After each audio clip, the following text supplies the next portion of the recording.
G'day guys, Grant Harvey here from One Liner Reminder, sitting here in our Reminder Mind Health Clinic. Here to talk to you today a little bit more about mentality. Just quickly wanted to chat to you in regards to why it's so hard, I guess, for men to talk about their feelings, their emotions, what's happening for them. Obviously, if things are hard, if things are difficult, the feeling of, I'm feeling overwhelmed, I'm feeling helpless. I think that's got a lot to do with, our cultural upbringing. Obviously, there's a lot of difference between generations. And if we look back and, even if we have conversation with our fathers or, conversation with their fathers in regards to how they might cope in regards to certain things, it's very different. It's very different to being able to find a normality to be able to express how we feel.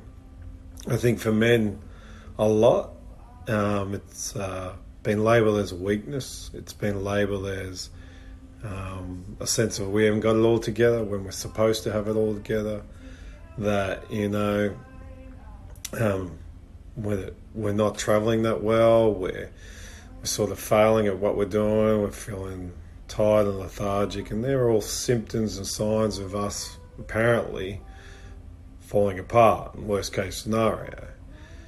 But if we actually try to look at it in a way of normalising understanding what sort of physical symptoms and emotions and feelings we have as a human being, as a male human being, understanding how our testosterone affects that, how life affects that, how our mind and what we think about and choose to think about, whether it be stressful things, depressed things, anxious things, are going to have an impact on how we feel physically and mentally, not just about what we're doing every day, but really about ourselves and how we are travelling.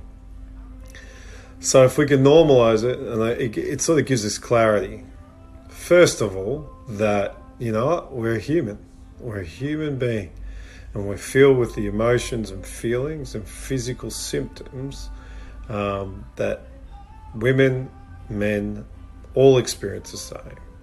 There's some differences there because we have testosterone and so forth, and those sort of areas and what we go through as a male as a physical sense. But overall, we experience the same emotions and feelings, and the way we've learned to cope in the past because of those labels has crippled our ability to actually work through those things and know it's okay to express what we're feeling, what we're thinking about.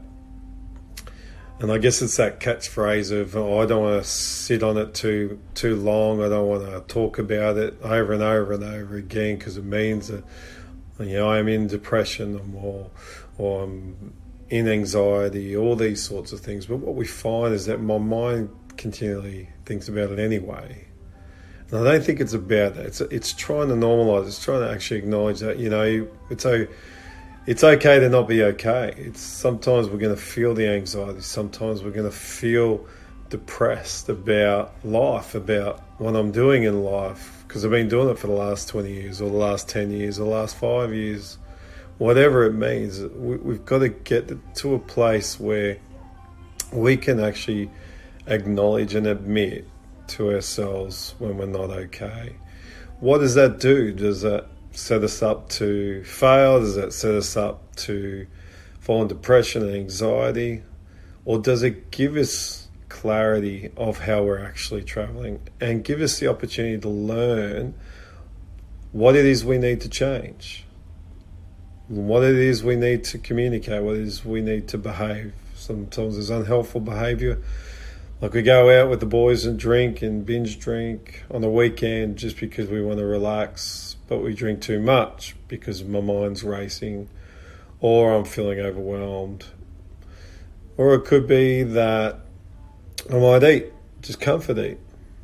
Or it might be that I work too much. I distract my mind, my relational time with my family, my relationships around me by focusing on work, because I feel like that if I don't, it's all going to fall apart. I feel like I have to keep control of this. But what I want to encourage you guys is today is it's normal. It's normal to feel overwhelmed. It's normal to feel anxious. It's normal to feel depressed about stuff that's going on that's not quite right, or behaviours of someone else that's, rubbed you up the wrong way and caused an effect on your life. It's so normal to look at it and have a change of perspective and see it as it is. See it for what it is, that, okay, well, yeah, that was their behaviour. That's not a reflection of who I am. It's a reflection of what it was I able, and what did I communicate in regards to how I was feeling, so that I know and those people around me know what it is that's going on for me, so that we can best move forward, so we can best put in the interventions, the changes of choices, decisions we make to care for self, not to isolate, withdraw, add more stress to our lives, but to actually allow ourselves to admit and acknowledge, do you know what, I need some self-care right now. I'm burning out. This is not about failing. This is right now. I need to refuel. If we could do that, if we could understand that that's okay, then we would have we would empower ourselves to be able to function in an environment, even if it's stressful and toxic, with healthy boundaries around us, knowing ourselves, knowing what we need to do for self. So I hope that helps, guys. I hope that encourages you to be able to speak, to be able to talk about what's going on,